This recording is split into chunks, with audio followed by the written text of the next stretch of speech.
Welcome po sa Panlasa ni Kuya Jay. Ngayon po, galing po kami sa palengke. Namalengke na po kami para sa binili po namin neto, fishball, Indian mango, saka po itlog.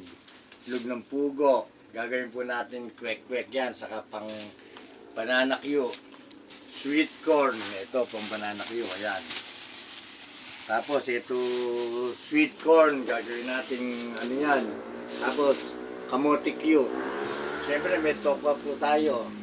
Parang ayan po, ilalaga na po natin yung itlog ng pugo para bukas po naka-prepare na po. Lalagyan na rin po natin yung itlog para sabay-sabay na po ang paglalaga.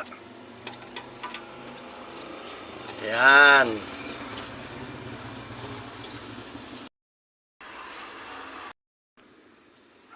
Ito po, siyempre, himayin po natin itong mais na to. At unang-una po, nagpapasalamat kami kay Lord. Saka po sa mga tumatangkilik ng aming paninda. Siyempre, tiyaga-tiyaga lang po. Ayan.